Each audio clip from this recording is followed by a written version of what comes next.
ونستغفره ونعوذ بالله من شرور أنفسنا ومن سيئات أعمالنا من يهده الله فلا مضل له ومن يضلل فلا هادي له وأشهد أن لا إله إلا الله وحده لا شريك له وأشهد أن محمدا عبده ورسوله أما بعد فإن خير الحديث كتاب الله وخير الهدي هدي محمد صلى الله عليه وسلم وشر الأمور محدثاتها وكل محدثة بدعة وكل بدعة ضلالة وكل ضلالة في النار. أعوذ بالله من الشيطان الرجيم.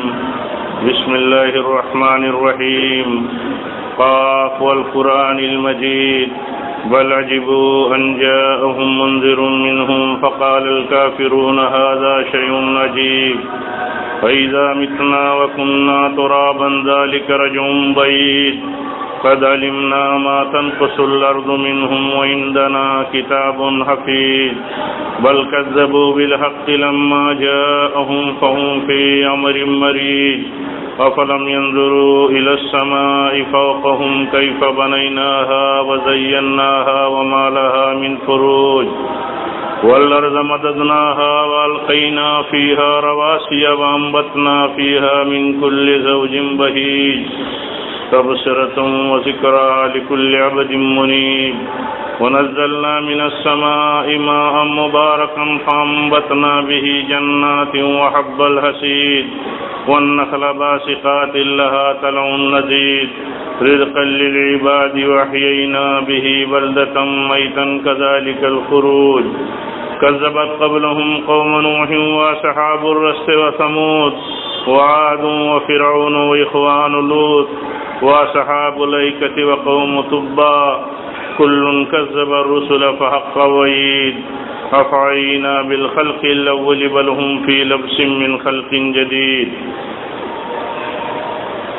وقال الله تعالى في موضع آخر يا أيها الذين آمنوا اتقوا الله حق تقاته ولا تموتن إلا وأنتم مسلمون.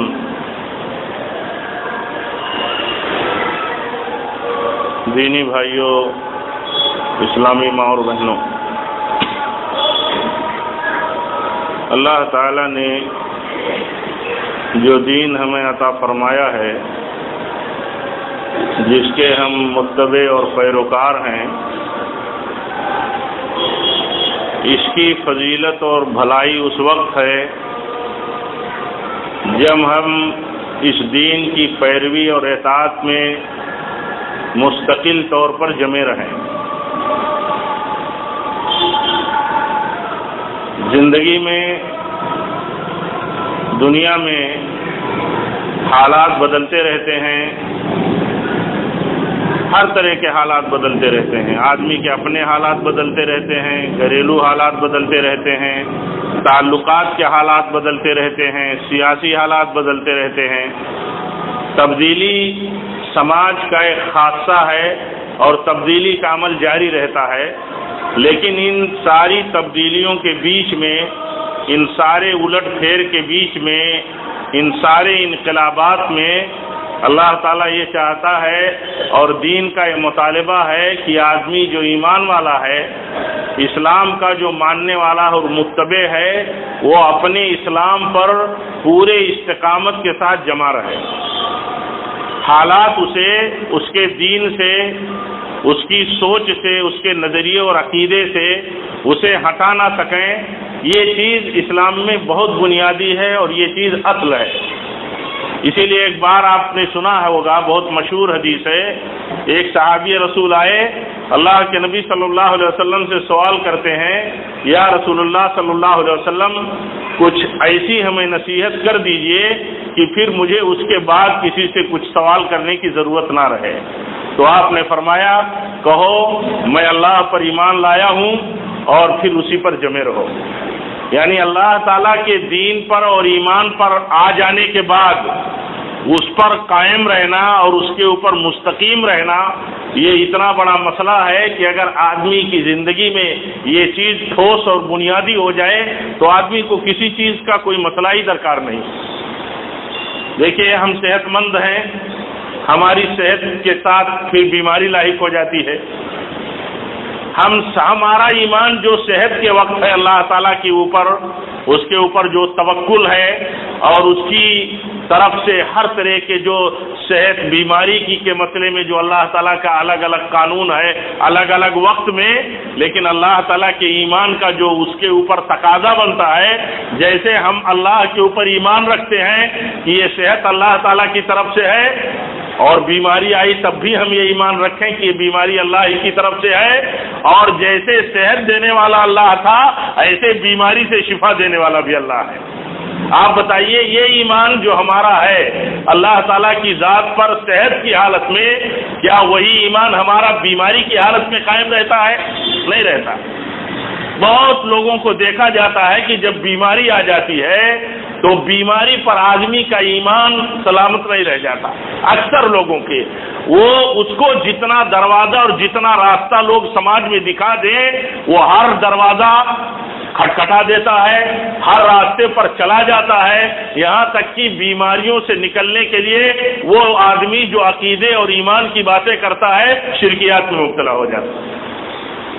اسی لیے دیکھیے یہ چیز بہت بنیادی ہے میرے بھائیو. آپ خود سوچو کہ پیارے نبی صلی اللہ علیہ وسلم سے سوال یہ کیا جاتا ہے کہ یا رسول اللہ صلی اللہ علیہ وسلم ایک ایسی ہمیں نصیحت کر دیجئے، کچھ ایسی ہمیں نصیحت کر دیجئے کہ ہمیں اس کے بعد کسی سے کچھ سوال کرنے کی ضرورت نہ رہے.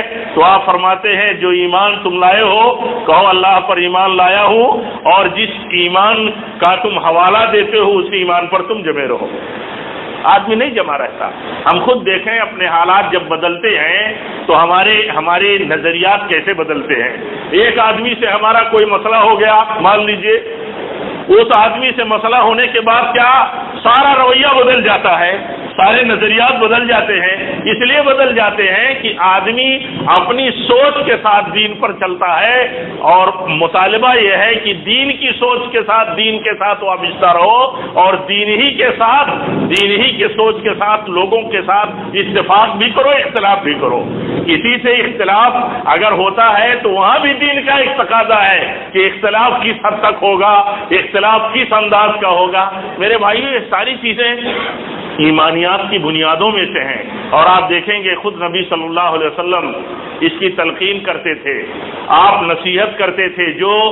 جو لوگ جتنے ہی اللہ کے نبی صلی اللہ علیہ وسلم کی نصیحتوں کے فکر مند اور لالچی ہوتے تھے اتنی ہی نصیحت آپ فرماتے تھے. دیکھیے حضرت علی ابن ابی طالب رضی اللہ تعالیٰ عنہ کو اللہ کے نبی صلی اللہ علیہ وسلم نصیحت کرتے ہیں، کہتے ہیں اللہ سے دعا کرتے رہو، اللہ سے دعا کرتے رہو. کس بات کی؟ اللہ ہدایت پر رکھے اور اس پر ثابت قدم رکھے. معلوم یہ ہوا کہ ہدایت ملنے کے بعد اس پر ثابت قدم رہنا یہ بہت بڑا مسئلہ ہے. دیکھیے ایمان کے ساتھ شرک سے بچ جانا یہ بہت بڑا مسئلہ ہے. آدمی اللہ کے بھیجے ہوئے دین کو قبول کر لیا، پیارے نبی کے راستے اور مسلک پر قائم رہ جانا یہ بہت بڑا مسئلہ ہے. کیوں؟ سارے جو سسٹم ہیں شیطانی اور جو دنیا کے دھوکے اور دین سے ہٹانے کے جو سورسز لگے ہوئے ہیں شیطانی، یہ کسی بھی مومن کو، کسی بھی صحیح منہج اور راستے پر چلنے والے کو صحیح راستے پر باقی نہیں رہنے دینا چاہتے ہیں. اسی لیے آپ دیکھیں گے کہ ہر قدم پر ہمارے سامنے گمراہیوں کے ذرائع کھلے ہیں، گمراہیوں کی طرف بلانے کے لیے مسائل بہت سارے ہیں، بہت زیادہ طاقتیں لگی ہوئی ہیں.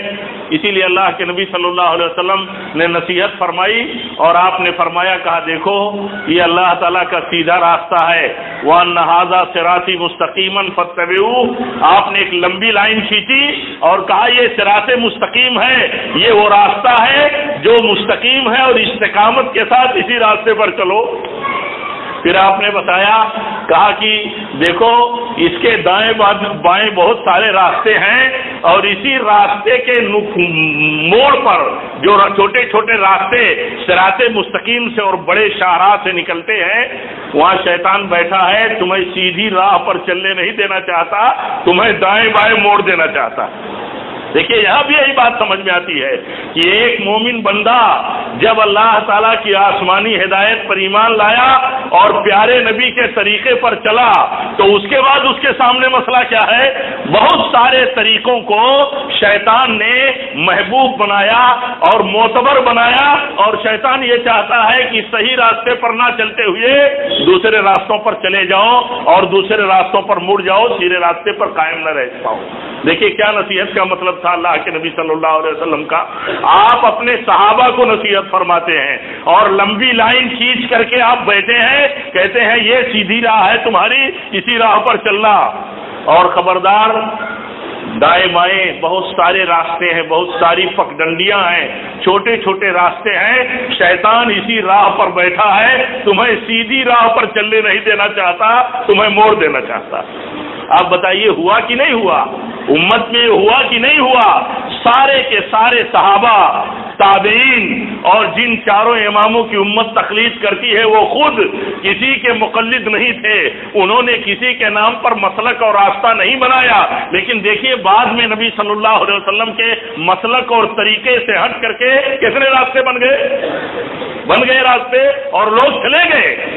مسئلہ میرے بھائیوں، مسئلہ اسی لیے یہ نہیں ہے اہم کہ ایک آدمی اللہ تعالیٰ کی دین پر ایمان لایا ہے، مسئلہ یہ اہم ہے کہ جس دین پر، جس آسمانی ہدایت پر، جس پیارے نبی صلی اللہ علیہ وسلم کی ہدی اور طریقے پر ایمان لایا ہے اسی پر قائم رہنا مطلوب ہے، اس پر قائم رہنا آسان نہیں ہے، اس لیے کہ اگر وہ قائم رہ گیا تو سمجھ لیجئے کہ اس نے شیطان کو، اس نے اپنے نفس کو، اس نے اپنی خواہشات کو مغلوب کر دیا، ان پر اس نے فتح حاصل کر لی، اور شیطان اور نفس کبھی نہیں چاہتے کہ ایک انسان، ایک ایمان والا اپنی ایمانی قوت سے ہم پر فتح حاصل کر لے۔ آپ بتائیے دنیا میں جتنے بگاڑ ہیں اور استقامت کی راہ سے ہٹا کر کے جتنے راستوں پر لے جانے والی جتنی کوششیں ہیں، جتنے طریقے ہیں، کیا ان میں کوئی طریقہ ایسا بھی ہے کہ جو آدمی اپنی نگاہ میں محبوب نہ سمجھتا ہو، اچھا نہ سمجھتا ہو، یا اس کے لیے بہت ساری اچھی دلیلیں نہ دیتا ہو؟ ساری چیزیں آدمی کرتا ہے، سارے وسائل آدمی استعمال کرتا ہے، لیکن میرے بھائیوں صحیح چیز کیا ہے؟ یہ ساری کی ساری چیزیں صراط مستقیم اور استقامت کی راہ سے ہٹانے والی ہے۔ استقامت کی راہ کیا تھی؟ استقامت کی راہ یہ تھی کہ جو اللہ کی طرف سے ہدایت آئی ہے، جو اللہ کی طرف سے طریقہ اترا ہے، جو اللہ کی طرف سے مسلک نازل ہوا ہے، اس کے سوا آدمی کسی اور طریقے کو اختیار کر کے استقامت کی راہ نہ چھوڑے، یہ استقامت کے خلاف ہے۔ آپ دیکھیے حضرت امام احمد بن حنبل رحمۃ اللہ علیہ نصیحت کرتے ہیں، کہتے ہیں دیکھو یہ چاروں اماموں میں سب سے عمر میں چھوٹے ہیں، یہ بعد میں پیدا ہوئے، ان کی وفات 241 ہجری میں ہوئی، یہ سمجھ لیجئے چاروں اماموں میں آخری امام ہیں۔ کیا کہتے ہیں؟ کہتے ہیں کہ دیکھو کسی کی تقلید نہیں کرنا، تقلید نہیں کرنا مالک کی، تقلید نہیں کرنا شافعی کی، تقلید نہیں کرنا ثوری کی، تقلید نہیں کرنا نخعی کی، یہ بڑے بڑے امام ہیں، کسی کی تقلید نہیں کرنا، بلکہ ان کا جو طریقہ تھا وہی طریقہ تم بھی اختیار کرنا۔ یعنی وہ مقلد نہیں تھے، کیا نہیں تھے؟ انہوں نے راستہ نہیں بنایا، کسی بڑے اور اپنے استاد کے نام پر کوئی مسلک نہیں پیدا کیا، تم بھی یہ کام نہیں کرنا، جو طریقہ ان کا تھا اسی طریقے پر تم بھی چلنا۔ ان کا طریقہ کیا تھا؟ اللہ کی کتاب اور پیارے نبی صلی اللہ علیہ وسلم کی سنت اور آپ کے طریقے پر چلتے تھے، تمہارا بھی یہی طریقہ ہونا چاہیے۔ یعنی ان شخصیتوں کے نام پر، ان بڑوں کے نام پر کوئی طریقہ بنا کر کے تم ان کا فالو اپ نہیں کرنا شروع کر دینا، کیوں؟ یہ استقامت کے خلاف ہے۔ استقامت کیا ہے میرے بھائیوں؟ جس دین پر آپ ایمان لائے ہو اسی دین پر جمے رہو۔ اللہ کے نبی صلی اللہ علیہ وسلم اپنے صحابہ کو ایسی نصیحت فرماتے ہیں کہ اگر اس نصیحت کی اہمیت کو اور اس نصیحت کی معنویت کو اور اس نصیحت کی مراد کو اگر آدمی سمجھ لے تو کبھی نہیں بہکے گا، کبھی نہیں بہکے گا۔ اسی لیے ایک موقع پر حضرت ابوبکر رضی اللہ تعالیٰ عنہ سے پوچھا گیا، کہا آپ یہ بتائیے کہ اس کا معنی کیا ہے؟ اس کا معنی کیا ہے کہ وہ لوگ جیسے اللہ تعالیٰ فرماتا ہے ان الذین قالوا ربنا اللہ ثم استقاموا، ان الذین قالوا ربنا اللہ ثم استقاموا، جنہوں نے کہا ہمارا رب اللہ ہے، پھر اللہ کو ماننے کے بعد اسی سوچ پر وہ استقامت کے ساتھ جمے رہے، تو کہتے ہیں اس سے مراد یہ ہے کہ توحید کا اعلان کرنے کے بعد انہوں نے شرک نہیں کیا، وہ شرک نہیں کر سکتے،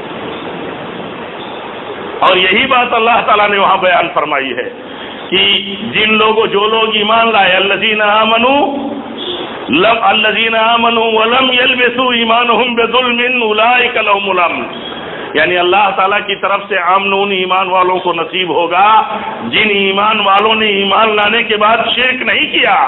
معلوم یہ ہوا کہ ایمان لانے کے بعد اس پر قائم رہنا یہ بہت بڑا مسئلہ ہے، شرک کا خطرہ باقی ہے، اور شرک کے راستوں پر لے جانے کے لیے شیطان پوری سازشیں کرتا ہے۔ اور بعض روایتوں میں آتا ہے، کہتے ہیں مفسرین کی اس سے مراد یہ ہے کہ جو لوگ ایمان لائے وہ استقامت کے ساتھ ایمان کی راہ پر لگے رہے، انہوں نے بت پرستی نہیں کیا، یعنی ان کی استقامت کب ہے کہ انہوں نے بت پرستی نہیں کیا، شرک نہیں کیا۔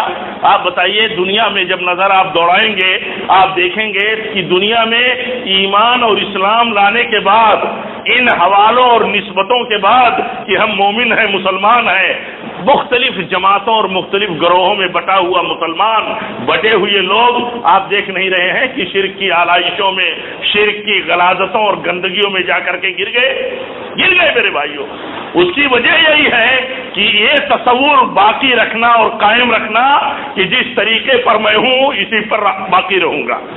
اللہ کے نبی صلی اللہ علیہ وسلم کے پاس ایک صحابی آئے تو کہا یا رسول اللہ صلی اللہ علیہ وسلم کچھ ہمیں نصیحت کر دیجئے، میں اس سے آگے پیچھے کچھ نہیں کرنے والا ہوں۔ اللہ کے نبی صلی اللہ علیہ وسلم کے پاس جیسے ہمارا آپ کا سماج ہے ایسے وہ بھی سماج تھا، ہر سطح کے لوگ تھے، پڑھے لکھے، ان پڑھ، شہر کے، دیہات کے، بدو عربی ٹائپ کے، الگ الگ قسم کے سوالات بھی کرتے تھے۔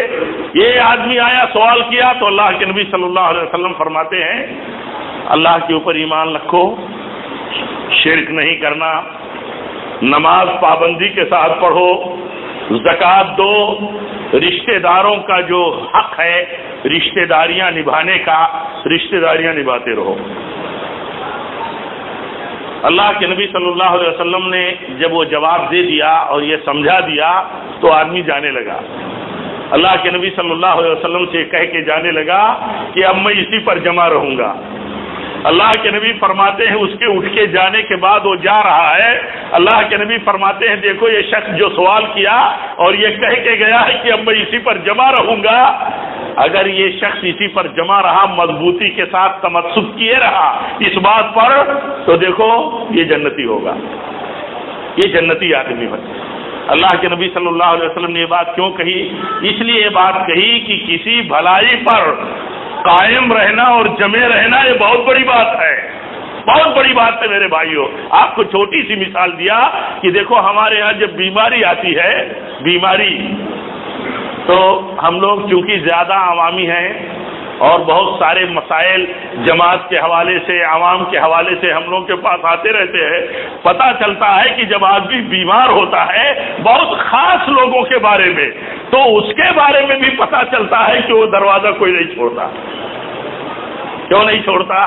اس لیے کہ اس کا ایمان جو ہے بنیادی طور پر اس کو استقامت کے ساتھ اسے قائم نہیں رہنے دے رہا۔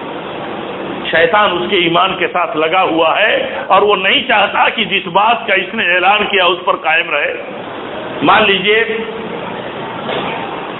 ایک آدمی بیمار ہوا، اب اسے یہ معلوم ہے کہ تعویذ جو ہے یہ علاج نہیں ہے، یہ اسلامی علاج نہیں ہے، شرعی علاج نہیں ہے، نبی صلی اللہ علیہ وسلم اور صحابہ کا طریقہ علاج نہیں تھا، اس طریقے سے وہ علاج نہیں کرتے تھے۔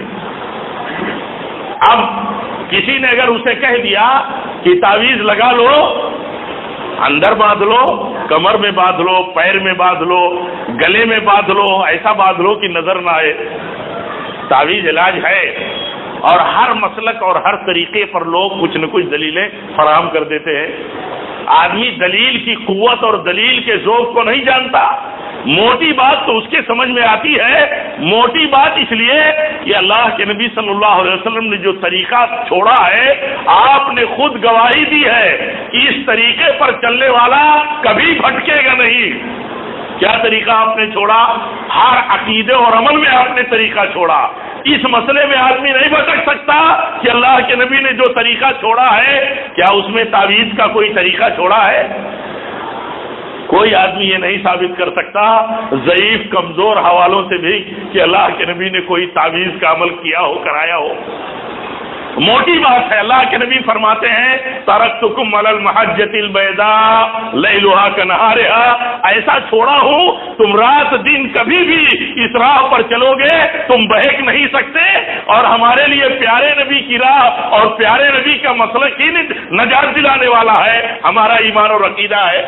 ایک آدمی یہ کہے کہ پیارے نبی نے یہ کام نہیں کیا ہے، تو پھر وہ آدمی جو اس کمزوری کو کسی بیمار کے دماغ میں ڈالتا ہے تو اس کے ساتھ یہ ڈال دیتا ہے کہ یہ بزرگوں کا عمل ہے، اماموں کا عمل ہے، فلاں کا عمل ہے، فلاں نے یہ کام کیا ہے، اتنے بڑے بڑے علماء اور اتنی بڑی بڑی جماعتیں یہ کام کرتی ہیں۔ آدمی کیا کرتا ہے؟ بہک جاتا ہے آدمی۔ پھر بہک جانے کے بعد وہ کیا کرتا ہے؟ ایک جگہ نہیں دوسری جگہ جاتا ہے، اب دوسری نہیں تیسری جگہ پر جاتا ہے، یہ چکر کاٹتا رہتا ہے۔ میرے بھائیوں، یہی تقاضا ہے، تقاضا دین کا یہی ہے کہ جس اللہ پر ایمان لائے ہو اور اس کی قدرت پر اور اس کے نفع و نقصان کے حقیقی مالک ہونے پر، اس کے رزاق ہونے پر جب ایمان لائے ہو تو ثابت قدم رہو۔ ہم تاجر لوگ، کاروباری لوگ، مزدور پیشہ یا ہمارے کمزور بھائی، سماج میں جس سطح کے جو لوگ ہیں، کیا اللہ تعالیٰ کے اوپر اس کی رزاقیت پر ایمان لانے کے بعد کیا اس نظریے پر باقی رہتے ہیں؟ ایک آدمی تاجر ہے، اس کے ہاتھ میں لوگوں کے پیسے اور معاملات آتے ہیں، سوچتا ہے کہاں سے کتنا اس کے ہاتھ میں اگر کسی کا معاملہ آیا ہے تو اس کو گھما لے اور اس پر قبضہ کر لے۔ پھر جس ایمان کی وہ بات کرتا ہے، کیا اس پر ثابت قدم ہے؟ نہیں ثابت قدم ہے میرے بھائیوں۔ وہ اللہ کی کتاب پڑھتا ہے، عقیدہ پڑھتا ہے، تقدیر کی بات سنتا ہے اور یہ جانتا ہے کہ اللہ تعالیٰ نے فرمایا ہے کہ تمہاری موتیں اور تمہاری روزیاں سب مقدر ہیں، وقت سے پہلے موت نہیں آئے گی، اور مقدر حاصل کیے ہوئے روزی بھی آدمی اس سے پہلے مر نہیں سکتا، اس کے بعد زندہ بھی نہیں رہے گا۔ اللہ کے نبی صلی اللہ علیہ وسلم نصیحت کرتے تھے، کہتے تھے دیکھو تمہاری موتیں مقرر ہیں، ایسے ہی اللہ تعالیٰ نے تمہاری روزیاں مقرر کی ہیں، تم اللہ کی روزی کو، حلال اور طیب اللہ کی نعمت کو تم اچھے ڈھنگ سے حاصل کرو، تمہیں وہ ملنے سے پہلے تمہاری موت آنے والی نہیں ہے جتنی روزی اللہ نے مقدر کی ہے۔ آپ بتاؤ ایمان والے ہم لوگ جب ہم کہتے ہیں ہم اللہ پر ایمان لائے تو اللہ پر ایمان لانے کا کیا معنی ہے؟ اللہ پر ایمان لانے کا معنی یہ ہے کہ اللہ معبود برحق ہے۔ کیوں معبود برحق ہے؟ ساری دنیا کا رب اللہ ہے، سارے جہانوں کا رب اللہ ہے، ہر چیز کا مالک اللہ ہے، دینے والا اللہ ہے، لینے والا اللہ ہے۔ جو اللہ دینا چاہتا اس کو روکنے والا کوئی نہیں، اور جس چیز کو اللہ اپنے کسی بندے سے روکنا چاہتا ہے اس بندے کو دنیا کی کوئی طاقت دینے والی نہیں ہے۔ ہم ایمان رکھتے ہیں اللہم لا مانع لما اعطیت ولا معطی لما منعت، یہ پڑھتے ہیں ہر فرض نماز کے بعد۔ کیا معنی ہے اس کا؟ معنی یہ کہ جو اللہ تعالیٰ دیتا ہے، کسی کو دینا چاہے اس کو کوئی دنیا کی طاقت روک نہیں سکتی، اور جو چیز اللہ تعالیٰ لینا چاہے یا روک لیا ہے اس کو دنیا کی کوئی طاقت دے نہیں سکتی۔ اب بتاؤ اگر یہ ایمان بندے کا ہے تو اس ایمان کے بعد کیا مطلوب ہے؟ اس پر استقامت۔ جیسے توحید کے بعد مطلوب یہ ہے کہ آدمی توحید محض پر جمع رہے، توحید خالص پر جمع رہے، ایسے اس بات کا بھی مطالبہ ہے کہ اللہ تعالیٰ کے اوپر ایمان کے جتنے تقاضے ہیں سارے تقاضوں کو مان کر کے اسی موقف پر جمع رہے آدمی۔ ایک آدمی دنیا میں کسی حادثے کا شکار ہوا، شیطان اس کے پاس آتا ہے کہتا ہے کہ اس حادثے سے تمہارے لیے نکلنے کی صورت یہ ہے کہ فلاں جگہ چلے جاؤ، حادثے میں مبتلا ہے، شیطان اپنے راستے اور اپنے ذریعے جو سماج کے اندر پھیلے ہیں اور نفس کو جو استعمال کرتا ہے، دل میں اتر کر کے جو خیالات پیدا کرتا ہے، اب دیکھیے اللہ تعالیٰ کے اوپر ایمان کے بجائے اب اس نے یہ سمجھ لیا کہ اس مصیبت اور اس مشکل سے نکلنے کے لیے جو ہماری رہنمائی ہوتی ہے اسے ہمیں استعمال کر لینا چاہیے۔ حالانکہ جو رہنمائی اور جو خیال نفس کا، ہوا کا اور اپنی طبیعت کا یا غیر مسنون راستے کی طرف بلانے والے لوگوں کا جب ہمارے سامنے آئے تو ہمارا کیا طریقہ ہے؟ ہمارا طریقہ یہ ہے کہ ہم اللہ پر ایمان لانے والے ہیں، سارے نفع و نقصان کا مالک اللہ ہے، حادثوں کو دینے والا بھی اللہ ہے، حادثوں سے نکالنے والا بھی اللہ ہے۔ اللہ کے سوا جن کو اللہ نے یہ طاقت نہیں دی ہے ان کے یہاں جانا یہ اللہ تعالیٰ کے ایمان کے منافی ہے۔ اسی لیے دیکھیے جب بندہ بہک جاتا ہے تو کیا ہوتا ہے؟ پھر وہ گمراہ ہو جاتا ہے۔ اللہ تعالیٰ فرماتا ہے من اضل ممن اتبع ہوا بغیر ہدی من اللہ، جو راستہ اللہ نے نہیں بتایا اس راستے پر اگر بندہ جا رہا ہے تو یہ سب سے بڑا گمراہ ہے، سب سے بڑا گمراہ ہے، اس لیے کہ اللہ تعالیٰ نے اس کے لیے کوئی دلیل نہیں اتاری۔ آپ بتائیے ہمارے کتنے کلمہ پڑھنے والے بھائی ہیں، کتنی بڑی میجارٹی ہے ہندوستان ہی میں، دیکھ لیجئے ہمارے بھائیوں کی اپنے سارے مسائل میں باباؤں کی طرف رجوع کرتے ہیں، مردوں کی طرف رجوع کرتے ہیں، اپنے بنائے ہوئے ولیوں کی طرف رجوع کرتے ہیں، قبروں اور آستانوں کی طرف رجوع کرتے ہیں۔ بابا گیری اور تعویذ گنڈے کے جتنے ہندوستان میں غیروں، مشرکوں اور ہندوؤں کے طریقے ہیں، سارے طریقے میرے بھائیوں ایمان کے بعد بھی عام ہیں۔ ہر جگہ لکیروں کے پیچھے، نقشوں کے پیچھے اور مختلف قسم کے اوہام کے پیچھے کلمہ پڑھنے کے بعد بھی مسلمان لگا ہے۔ آپ اندازہ لگائیے کہ اس کا معنی کتنا اہم ہے کہ اللہ کے نبی فرماتے ہیں جس رب پر تم ایمان لائے ہو اس رب کے اوپر جو ایمان کا تقاضا ہے اس پر تم جمے رہو۔ اگر ایک بات بھی تمہارے ذہن میں یہ بیٹھ جائے تو تمہیں ضرورت نہیں ہے زیادہ سوال کرنے کی، ضرورت ہی نہیں ہے تم کو۔ اسی لیے میرے بھائیوں مختلف حالات میں جب مسائل آتے تھے تو ہمارے بڑے جیسے ہمارے صحابہ ہیں بڑی بڑی رہنمائیاں فرماتے تھے، بڑی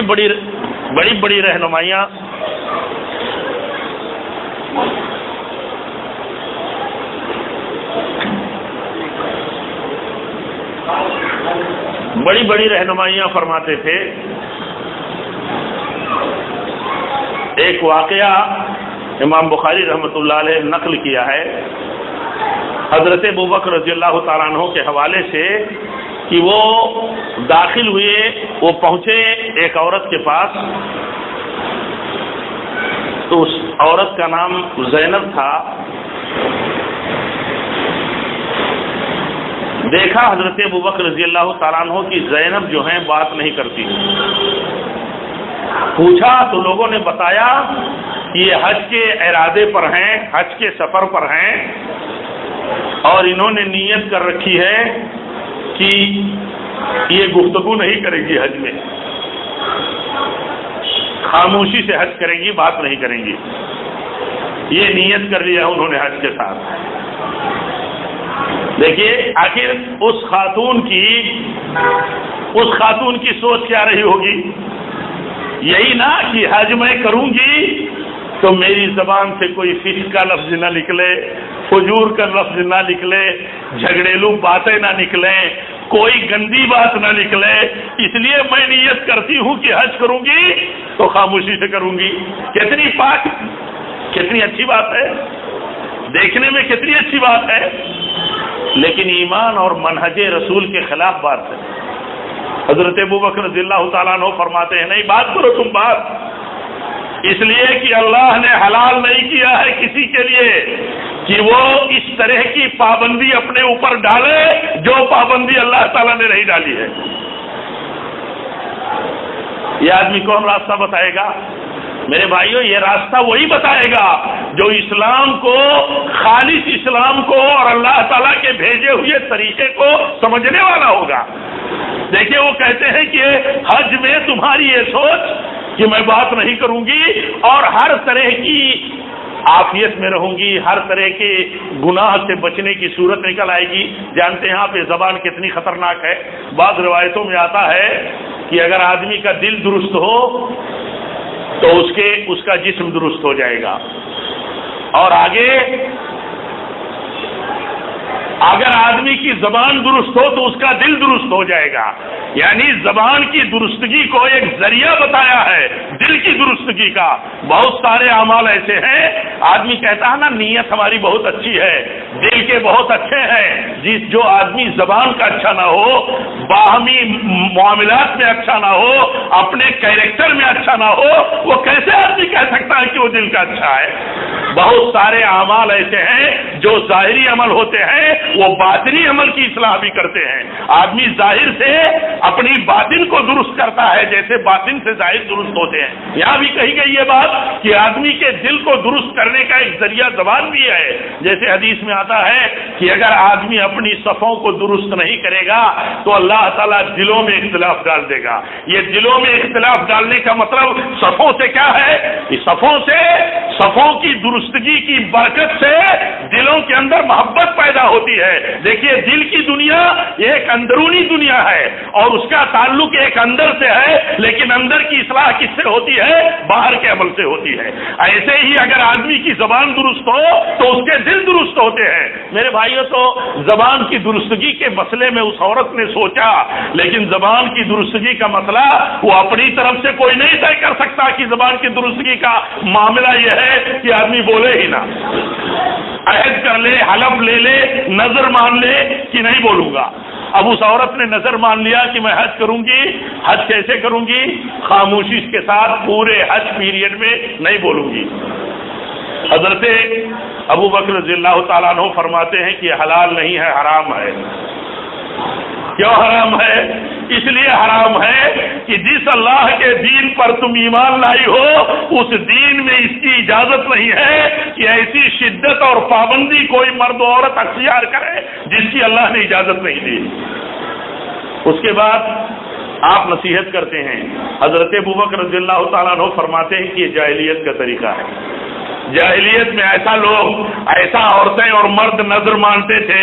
مان لیجئے جاہلیت میں نظر مان کر کے ایک طریقہ یہ بھی تھا کہ اللہ کے گھر کا ننگے تو آپ کرتے تھے۔ سوچ کیا تھی؟ سوچ یہ تھی کہ جن کپڑوں کو پہن کر کے ہم گناہ کرتے ہیں ان کپڑوں کو پہن کر کے ہم اللہ کے گھر کا طواف کیسے کریں؟ تو اس طرح کے جو طریقے بزرگی، پاکیزگی اور صوفیت کے نام کے جو تھے یہ جاہلیت کے طریقے تھے۔ جو بزرگی کا طریقہ اللہ کے نبی نے نہیں بتایا وہ نہیں صحیح ہے، وہ حلال نہیں ہے، منع کر دیا، کہا یہ جاہلیت کا طریقہ ہے۔ اب دیکھیں اس عورت کی سمجھ میں یہ بات آ گئی، کہا جب حضرت ابوبکر نے کہ یہ جاہلیت کا طریقہ ہے اور اللہ نے ہمیں اسلام عطا فرمایا ہے، تو عورت کہتی ہیں اچھا یہ بتائیے کہ اس اسلام پر جو اللہ نے دیا ہے ثابت قدم رہنے کی کیا صورت ہے؟ کیسے ہم اسلام پر ثابت قدم رہیں گے؟ تو حضرت ابوبکر رضی اللہ تعالیٰ عنہ فرماتے ہیں جب تک تمہارے روسا اور عمرہ ثابت قدم رہے، یعنی اس سماج کے اندر جو بڑے لوگ ہیں، رئیس ہیں، شریف ہیں یا حکمراں ہیں، بڑے لوگ ہیں، جب تک یہ اللہ کے دین پر ثابت قدم رہیں گے خیر اسلام کا عام رہے گا۔ آپ دیکھیے، آپ اندازہ لگائیے، نظر اٹھا کر کے دیکھیے لوگوں کی گمراہی کی دلیل کیا ہے، لوگوں کی گمراہی کے راستے پر چلنے کی دلیل کیا ہے؟ بڑے لوگ، بڑے روسا ہوں، علماء ہوں، شرفا ہوں، سیاسی لوگ ہوں، سربراہ ہوں، یہ سارے کے سارے لوگ مجارٹیاں ہوں، جس راہ پر چلتے ہیں اسی راہ کو دلیل بنایا جا رہا ہے۔ حضرت ابوبکر رضی اللہ تعالیٰ عنہ کیا فرماتے ہیں؟ اللہ کے آسمانی اسلام اور اس کی بھلائی پر ثابت قدم رہنے کے لیے جو ذریعہ ہے وہ کیا ہے؟ بہت بڑا، جب تک روسا اور بڑے لوگ اس پر ثابت قدم رہیں گے۔ آپ دیکھیں گے جتنے بڑے لوگ ہیں عام طور پر سماج میں آپ دیکھیں گے سب سے زیادہ بگڑے ہوئے لوگ، ان کے ہاں استقامت نہیں ہے، ان کی بزرگی کے نام پر، ان کے علم کے نام پر، ان کی امامتوں کے نام پر اور ان کے بڑے حوالوں کے نام پر سماج کا، معاشرے کا جو گمراہ طبقہ ہے، اس کی سب سے بڑی دلیل یہی ہے، سب سے بڑی دلیل یہی ہے کہ یہ بڑے لوگ ہیں، بڑے۔ دیکھیے عورت پوچھتی ہے، کہتی ہے بڑے کس کو کہتے ہیں اے ابو بکر؟ لمبا واقعہ ہے، میں نے اس میں مختصر کر دیا۔ اس عورت نے بھی پوچھا تھا کہ آپ ہیں کون جو آپ کہتے ہیں اس طرح کی نصیحت کرتے ہیں؟ تو انہوں نے بتایا کہ میں ایک مہاجر ہوں، قریشی ہوں۔ کہا آخر اس سے آگے تو بتائیے آپ کون ہیں؟ تو کہا میں ابو بکر ہوں۔ تو آپ نے دیکھیے نصیحت فرمائی اور اس نصیحت کو اس ڈھنگ سے آپ نے استعمال کیا۔ وہ عورت سوال کرتی ہے کہ اس آسمانی ہدایت پر باقی رہنے کے لیے ہمارے لیے شکل کیا ہے؟ ہمارے لیے شکل یا بگاڑ کی صورت کیا ہوگی؟ بتا دیا بگاڑ کی صورت۔ آج آپ بتاؤ کہ یہ چیز کیا دنیا میں نہیں ہے؟ یہ چیز عام ہے میرے بھائیوں۔ بڑے بڑے لوگ یہ باتیں کرتے ہیں، کیا اتنے بڑے بڑے علماء ہیں، اتنی بڑی بڑی جماعتیں ہیں، اتنے بڑے اولیاء اور بزرگ ہیں، کیا ان کے راستے یا وہ غلط راستوں پر تھے یا ان کے راستے غلط ہے؟ غلط ہے میرے بھائیوں۔ اس لیے کہ ہمارے لیے اللہ تعالیٰ نے جو راستہ اتارا ہے وہ بہت کلیئر ہے، اور عہد ہم سے لیا ہے کہ ہم جس اللہ کے دین پر ایمان لائے ہیں وہ دین اللہ کے نبی پر مکمل ہوا ہے، اسی دین پر ثابت قدم رہیں، اس سے آگے پیچھے نہ ہٹیں۔ حضرت حذیفہ ابن یمان کہتے تھے دیکھو اے قراء کی جماعت، یعنی اے علماء کی جماعت، تم ثابت قدم رہو۔ بتاؤ کتنی بڑی بات انہوں نے کہی ہے آج کے تناظر میں میرے بھائیوں۔ دیکھو کہتے ہیں قراء کی جماعت، یہ واقعہ بھی بخاری میں ہے، یہ روایت بھی، کہتے ہیں علماء کی جماعتوں تم ثابت قدم رہو، تم صحیح راستے پر جمے رہو، تمہاری اگر گمراہی ہوئی، تم دائیں بائیں اگر بہکے تو بڑی لمبی گمراہی میں تم گر جاؤ گے۔ یہ کون کہتے ہیں؟ حضرت حذیفہ ابن یمان۔ آج امت کی عوام، امت کے پڑھے لکھے لوگ، امت کے عام لوگوں کی سمجھ میں بات نہیں آتی، وہ خود نصیحت کرتے ہیں۔ ظاہر سی بات ہے حذیفہ ابن یمان رضی اللہ تعالیٰ عنہ کی یہ بات پورے طور پر نبی صلی اللہ علیہ وسلم کی بات ہے، پورے طور پر بھلے ان سے موقوفاً یہ ہے، لیکن اس کی مراد جو ہے، اس کی نصیحت جو ہے، یہ پیارے نبی صلی اللہ علیہ وسلم کی ہے، اصلاً اور مانن یہی مراد ہے۔ یعنی اللہ کے نبی گویا کہ یہ فرما رہے ہیں کہ اے علماء کی جماعت، جنہیں لوگ عالم سمجھتے ہیں، اگر تم گمراہ ہوئے، تم دائیں بائیں صراط مستقیم سے ہٹ گئے تو تم بہت بڑی گمراہی میں مبتلا ہو جاؤ۔ آج دیکھیں علماء کی گمراہی دنیا میں، چاہے جہاں کے علماء ہو میرے بھائیوں، ان علماء کی گمراہیاں دنیا میں ایک دلیل بن جاتی ہے ان کے پیچھے بہت بڑے فالوور کی اور بہت بڑے ان کے پیروکاروں کی۔ تو اصل چیز یہ ہے میرے بھائیوں جو میں بتانا چاہتا تھا کہ دیکھو جس دین پر ہم جس اللہ کے دین پر ہم ایمان لائے ہیں وہ اللہ نے آسمان سے اتارا ہے، اس دین کا ایک طریقہ ہے، اس دین کا ایک منہج ہے، وہ منہج پیارے نبی صلی اللہ علیہ وسلم اور صحابہ کا طریقہ ہے، اسی طریقے پر ہم جمے رہیں گے جب اپنے دعوے اور عقیدے کے ساتھ، تو ہی ہم ہدایت پر باقی رہیں گے۔ آدمی اگر سماج کی بات کرے گا، روایت کی بات کرے گا، میجارٹی کی بات کرے گا، اپنے علاقے اور حلقوں کی بات کرے گا میرے بھائیو، تو اس کے لیے گمراہی کے سوا کوئی چیز مقدر نہیں ہے۔ اسی لیے حضرت ابوبکر رضی اللہ تعالیٰ عنہ نے فرمایا تھا کہ جب تک بڑے لوگ حق پر جمے رہیں گے تب تک لوگ استقامت پر رہیں گے، اگر بڑے لوگ ہٹے تو عوام کی استقامت کا خطرہ ہے، اور بڑے لوگوں کے ہٹنے سے بڑے لوگ حجت نہیں ہے میرے بھائیو۔ جب حجت صحابہ نہیں تھے، نبی صلی اللہ علیہ وسلم کے طریقے کے مقابل میں اگر ان کی کوئی بات آئے تو دوسرا کون حجت ہو سکتا ہے؟ دیکھیے حضرت امیر معاویہ طواف کر رہے ہیں کعبہ کا اور بوسہ دے رہے ہیں، رکنے استلام کر رہے ہیں، چھو رہے ہیں، چھونا برکت کے لیے، سنت کے لیے، دین سمجھ کر کے۔ تو جب یہ عمل وہ کر رہے ہیں تو انہیں ٹوکا جاتا ہے، امیر المومنین ہے۔ کیوں؟ اگر بڑا آدمی کوئی طریقہ قائم کر دے گا اور لوگ اس کا فالو کرنے لگیں گے تو فتنہ عام ہو جائے گا، بڑوں کے نام پر ہی تو فتنہ عام ہوتا ہے. یہ جتنے بڑے بڑے امام اور بزرگ اور ولیوں کے نام پر بڑی بڑی امت گمراہی کی راہ پر ہے میرے بھائیو، انہی کے بنیاد پر ہے. دیکھیے حضرت امیر معاویہ کو حضرت عبداللہ ابن عباس سے بڑے چھوٹے عمر کے تھے. کہتے ہیں آپ جو یہ حتیم کی طرف کے دونوں کونوں کو کعبہ کے چھو رہے ہیں یہ صحیح نہیں ہے، یہ سنت کے خلاف ہے. اللہ کے نبی نے صرف رکن یمانی کو چھوا ہے اور حجر اسود کو بوسہ دیا ہے یا چھوا ہے، مت چھوئیے. تو کہتے ہیں حضرت امیر معاویہ کیا کعبہ کا کوئی حصہ ایسا بھی ہے جس کو چھوڑ دیا جائے؟ کعبہ تو کعبہ ہی ہے، جہاں چاہو وہاں چھو، جہاں چاہو جس حصے سے لپٹ جاؤ. فوراً انہوں نے کیا کہا؟ لقد کان لکم فی رسول اللہ اسوۃ حسنہ، تمہارے لیے نبی کا طریقہ سب سے بہتر طریقہ. ختم ہو گئی بات.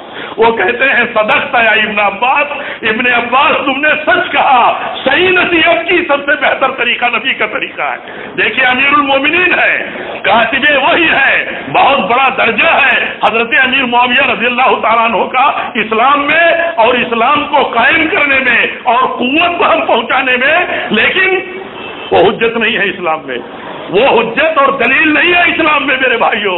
اس لیے اصل اسلام جو اللہ نے ہمارے لیے نازل فرمایا ہے، جس پر ہمارا ایمان ہے، اس اسلام اور ایمان کے تقاضوں پر جمے رہنا، قائم رہنا، یہ اللہ تعالیٰ کا بنیادی مطالبہ ہے. یہی بات اللہ تعالیٰ نے وہاں بتائی ہے کہ جو لوگ ایمان لائے ہیں اور پھر مضبوطی سے اس ایمان کے تقاضوں کو پورا کرتے ہیں، یہی لوگ اصل جنتی ہیں. انہی لوگوں کے لیے بشارت ہے. اللہ سے دعا کرتا ہوں کہ اللہ تعالی ہم سب کو اسلام کے بنیادی اصول اور بنیادی عقیدے اور منہج پر اللہ تعالی ہمیں ثابت قدم رکھے. جب تک ہم زندہ رہیں اسی راہ پر چلتے رہیں، اور جب بھی ہماری موت آئے تو اسی راہ پر آئے. وآخر دعوانا ان الحمدللہ رب العالمین.